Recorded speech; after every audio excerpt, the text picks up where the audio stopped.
우리 사회 구석구석 인권 현장을 꼼꼼히 들여다보고 인권을 바로 세우는 인권 새로 고침 박래군 사회력재단 상임이사님과 함께합니다. 안녕하세요. 예, 안녕하세요. 네. 크리스마스 연휴는 어떻게 보내셨어요? 오랜만에 좀 휴식을 좀 취하면서 다행입니다. 예, 저기 그 서울의 봄도 보고. 네, 네. 예. 서울의 봄 새록새록 하시죠? 예.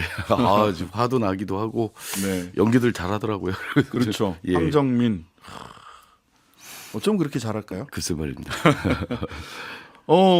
어제는요 저희들이 경제 특집처럼 진행을 했어요. 재정, 예. 금융, 부동산 뭐 이거 전부 다 키워드 뽑아가지고 쭉쭉쭉 분석을 해봤는데 오늘은 어떻게 하다 보니 종교 특집처럼 됐습니다. 아까 김도영 교수님과 JMS 관련된 이야기 나눴고요. 오늘은 지금 박래군 이사님하고는 성소수자를 축복했다는 이유로 감리교단에서 출교 선고를 받은 목사님이 계시네요. 네. 어떤 일이 있었던 겁니까? 예, 감리교의 이제 경기위원회, 그러니까 경기지구죠. 경기지구 재판위원회에서 지난 12월 8일 날 이동환 목사가 출교 조치를 당했는데. 이동환 목사님. 예. 출교 조치면 이거는 그 교계에서는 이제 가장 센 징계인 겁니다. 이제 우리 종교를 떠나라인 거니까 네. 목사고 교인이고 할 수가 없는 거니까 교인도 안 되는. 성직자로서는 가장 센 그런 조치를 받은 거고요. 네. 이게 이제 2019년에 있었던 그 제2회 인천 그 키오문화 축제에서 그 축복 기도를 했다라고 하는 것 때문에 이제 재판에 걸렸고 그게 이제 12월 8일 날 이제 1심이 선고가 나온 거고요. 이제 그래서 이제 1심이니까 확정된 건 아니고 네. 그러니까 모든 종교 안에 이제 종교 재판이 있어요. 네, 모든 교단에는 종교 재판이 종교법이 있죠. 있고 종교 네. 재판이 있고 그래서 거기에 따라서 1심에서 이제 그런 출교 조치가 나온 거고 이제 이후에 또 2심이 또 진행될 거죠. 그러면 이제 2심까지 가면 교회 내에서는 다 끝나는 거거든요. 그런 과정이 좀 있는 겁니다. 정직 2년 징계를 이미 이동환 목사님이 받았었는데 예.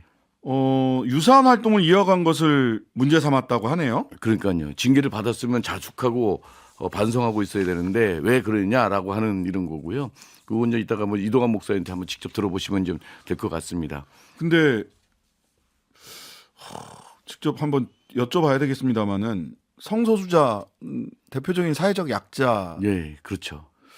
약자를 위해 기도하는 게 소수자, 사회적 약자라고 하는 건데 예. 그래서 이제 뭐 저는 제가 아는 그 상식이나 이런 거고 너무 다르니까 이렇게 되어 있고요.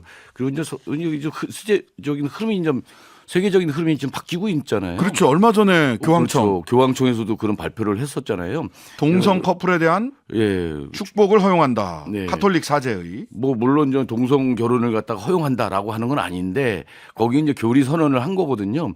그러면서 그 축복하는 것까지 여태까지는 그것도 금지되어 왔다고 한다면 그건 허용할 수 있다. 이렇게 하면서 이제 제한적인 어떤 변경 이런 것들이 좀 있었던 겁니다. 그러면서 하나님의 그런 사랑이나 이런 것들은 더 큰 건데 교회를 찾아와서 이렇게 이제 기도해 달라는데 그걸 축복하지 못하는 거는 말이 안 된다라고 이렇게 이제 말씀을 하신 거죠. 이렇게 이제 천주교도 바뀌고 있는 상황인데 우리나라 기독교 쪽에는 유독 이렇게 동성애에 대해서 이렇게 배척하는 이게 굉장히 강한 것 같습니다. 그러니까 그 차별금지법 제정 목소리 나올 때마다 기독교 쪽에서 동성애 예. 찬성 여부 저희가 2007년부터 이제 그걸 차별금지법을 가지고 굉장히 반대를 했어요. 제정 운동을 하는데 거기에 가장 반대하는 게 이제 기독교 쪽에 동성애 반대라고 좀 하는 건데 이게 차별 사회도 굉장히 많은데 콕 지어가지고 마치 차별금지법이 동성애 허용법이다 뭐 이런 식으로 조장법, 몰아가면서 뭐 이렇게. 조장법 이러면서 이렇게 몰아가고 있으니까 여기에 또 눈치를 보는 거죠. 아니 그리고 또 정치인들이 이렇게 그 눈치 보고 뭐 충남의 그 학생인권 조례가 결국 이제 폐지가 됐고 됐는데 그때도 그러고 그 조례에 학생인권을 강조하면서 성차별하면 안 된다. 뭐 예. 이런 등등에 대해서 학생인권조례 폐지 논리에도 동원이 되고 동성애 반대. 뭐 충남에서도 그렇잖아요. 이거 성교육 도서들에서도 그걸다가 이제 진열도 못하게 하고 이렇게 창고에다 보관한다고 그러죠. 예. 장기 그렇게 보관. 하고 뭐 이런 식으로 해갖고 마치 이제 동성애 이게 시대가 거꾸로 가는 것 같아요. 상당히 이제 문화적으로는 이런 거에 대해서 상당히 개방적이 돼 있거든요. 근데 교회나 또 일부 정치 세력은 이게 대해 굉장히 폐쇄적으로 거꾸로 돌아가고 있는 이런 상황들이라서 상당히 우려스럽죠. 출교 조치에 대해서 이동환 목사 출교 조치에 대해서 여러 단체들의 규탄 목소리도 이어지고 있는데요. 당사자 한번 연결해서 직접 입장 들어보겠습니다. 이동환 목사님 나와 계시죠? 네, 안녕하세요. 기독교 대한감리회 영광제일교회 이동환 목사입니다. 아직은 1심 출교라서 목사님이라고 확정. 얘기해도 되는 겁니까? 네, 확정된 건 아직 아니라서. 예. 자, 근데 그거보다 가장 가까이 있는 뉴스는 목사님 관련해서 어제 해화역에서 전국 장애인 차별철폐연대 등과 함께 성탄 예배 드리려다 교통공사에서 저지돼 가지고 길 위에서 예배하셨다 이런 기사를 봤어요. 이게 어떤 자리였나요? 네, 성탄절을 맞아서 이제 배제당한 이들이 모여서 예수님께서 오신 날을 기다리면서 예배를 드리자라고 이제 전장현에서 제안을 해주셨어요. 그래서 이제 이동권 투쟁을 하는 이제 장애인 분들하고 함께 예수님의 오신 것에 참된 의미를 새기면서 성탄 예배를 드리는 그런 자리였습니다. 네. 자, 본격적으로 출교 선고를 1심이지만 12월 8일 날 받으셨어요. 네네. 이 뭐 출교면은 그 교인도 될 수 없는 이런 가장 강력한 징계라고 하는데 이 재판 결과 어떻게 소회가 어떠셨어요? 받아들고? 좀 멍했던 것 같아요. 근데 이 재판 결과는 사실 저로서는 정말 받아들이기 힘든 결정입니다. 네. 그리고 굉장히 좀 비참한 기분이 들었는데요. 네. 이제 그 비참함이 제가 출교당했다라는 것에서 오는 것도 있지만 네. 그것보다는 제가 속한 감리회가 또 한국교회가 이 정도의 수준이구나라는 것을 좀 확인한 데서 오는 그런 비참함이었던 것 같아요. 네. 그래도 얼마 전에 교황께서 이제 동성 커플 축복할 수 있다라고 선언을 하셨잖아요. 네. 혼인 성사는 아니지만 축복은 할 수 그렇죠. 있다. 예. 네, 그 부분과 대비돼서 사실 더 좀 속상했던 것 같아요. 네. 자, 그런데 유독 한국 교회가 동성애 문제에 대해서 굉장히 격렬한 반대 입장을 가지고 있는 것으로 보여요. 예. 정말 그런 겁니까? 내부적으로 다 그렇게 동성애에 반대하고 있는 겁니까? 사실 반동성애 정서라는 게 작지는 않다고 보여집니다. 네. 그러나 외부에서 보는 것처럼 모두가 그렇게 극단적으로 동성애를 반대하거나 뭐 차별하거나 이런 정서를 가지고 있진 않고요. 네. 사실 유보적인 태도를 가지고 계신 분들도 되게 많이 계세요. 네. 그런데 이제 교회의 정책을 결정하거나 또 어떤 스피커의 위치에 서거나 이런 분들이 보통 60대 이상 남성, 대형교회 중심으로 구성이 되어 있거든요. 네. 그러다 보니까 이제 그분들이 가지고 계신 정서가 교회의 정책을 아무래도 결정하게 되고요. 그래서 저는 특정 집단의 의견이 과대표되고 있다라고 생각을 하고 있습니다. 과잉 대표되고 있다. 네네. 자, 감리교 교단에서도 그 소위 종교법 장정이라고 하나요? 예, 네네. 뿐만 아니라 감리교뿐만 아니라 다른 교단에도 소위 성소수자 차별 규정이라고 평가받을 만한 규정들이 다수 존재한다고 하는데 그렇습니까? 네네. 감리교에서 사실은 2015년에 가장 먼저 만들었고요. 네. 그다음에 이제 예장 통합이라든지 뭐 이제 기타 여타 이제 주요 교단에서 이런 차별 규정들을 가지고 있어요. 대한성공회나 기독교 장로회 정도가 이에 대해서는 좀 옹호하는 입장에 있는 것 같고요. 네네. 그 외 나머지 교단들은 다 차별 규정이 있습니다. 있는 상황이 있고 그로 인해서 피해 사례들도 발생하고 있고요. 근데 이제 저는 뭐 종교인은 아닙니다만은 그냥 네네. 그래서 아주 그냥 유치한 질문을 해보자면 네네. 그 하나님이 다 창조한 조물주가 창조한 창조물이잖아요. 하나님의 형상대로. 네네. 예, 하나님의 형상대로. 그러면은 그 모든 사람에게 보편적으로 열려 있고 있어야 되는 게 기본 논리적으로는 그래야 되는 거 아닌가요? 그렇죠. 저희도 사실은 말하는 게 다른 게 아니고 예. 하나님의 사랑이라는 게 모든 사람에게 평등하고 공평한 것이다. 그리고 모든 사람은 자신의 있는 모습 그대로 사랑받을 권리가 있다. 뭐 이런 얘기들을 이제 하는 것인데요. 그런데 이제 뭐랄까 성경에 그렇게 나와 있지 않다. 뭐 이렇게 말하고 또 동성애를 뭐 허용하면 뭐 교회가 무너지고 나라의 근간이 흔들린다 뭐 이런 논리로 이제 반대를 하는 분들이 계시죠.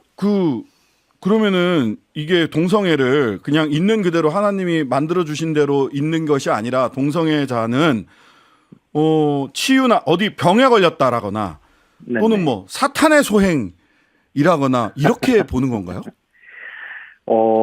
네, 동성애를 이제 어떤 치유할 수 있다라고 보는 분들이 계시는데 네네. 이게 너무 좀 잘 모르시고 하시는 말씀이거든요. 이미 의학계나 네네. 심리학계나 이런 데서는 질병으로 보고 있지 않고요. 그러니까요. 이미 그렇게 다 사회는 그렇게 발전하고 있는데 이런 과학의 발전에는 귀를 막고 자기들만의 철옹성을 세워서 이제 소통하고 있지 못한 거죠.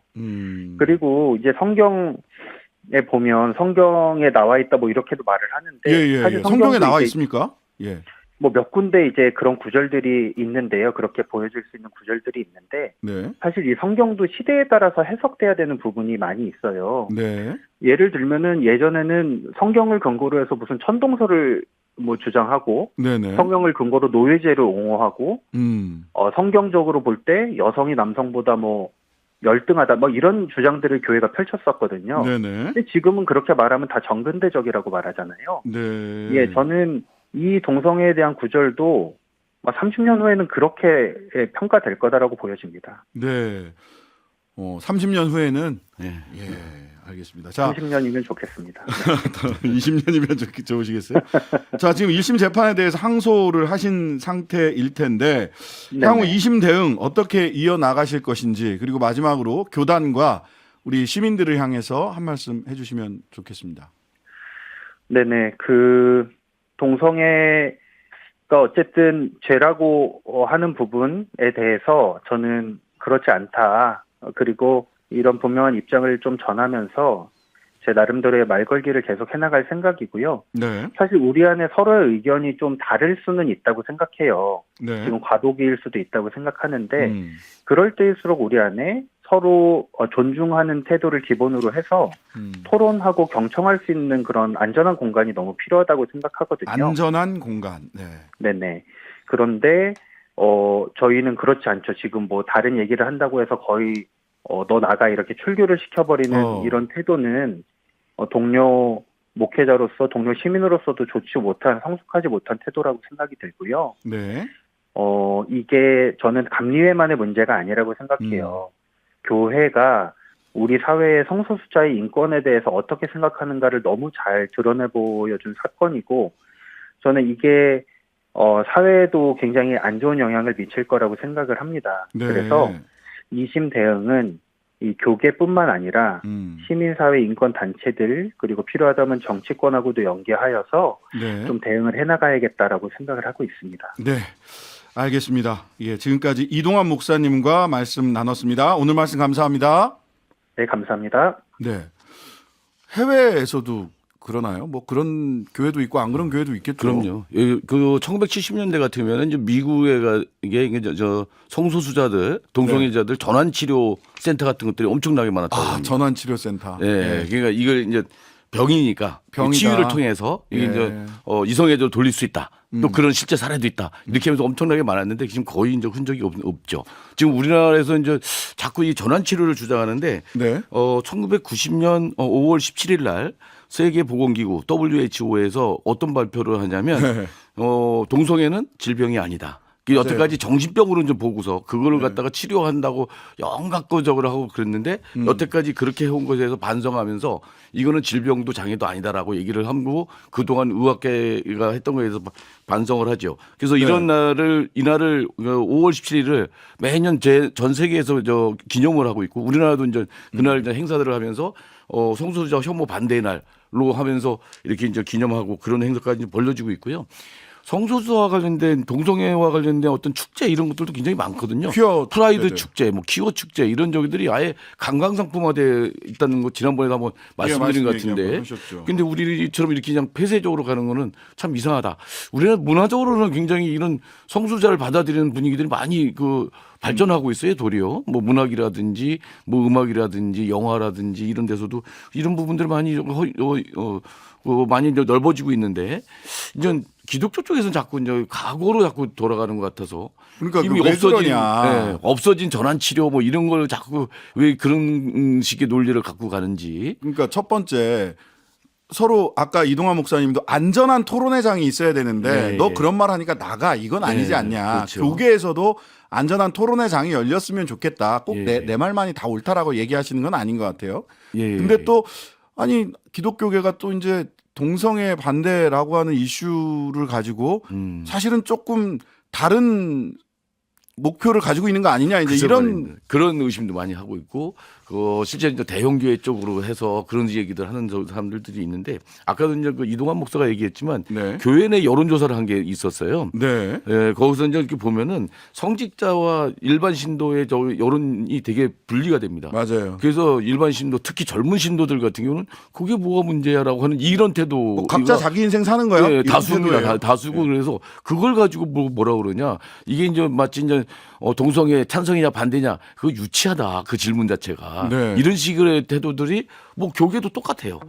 시민사회도 똑같고 뭐 이런 것도 있는데 아직도 이제 그 상층에서 그러지 못하고 있는 것 같습니다. 존재에 대해서 찬반이 있을 수 있느냐라는 질문에 답해야 될 때가 온 것 같습니다. 지금까지 박래군 4.16재단 상임이사였습니다. 감사합니다. 네, 고맙습니다. 하루 종일 기다려지는 진짜 시사. 평일 저녁 6시 5분 신장식의 뉴스 하이킥.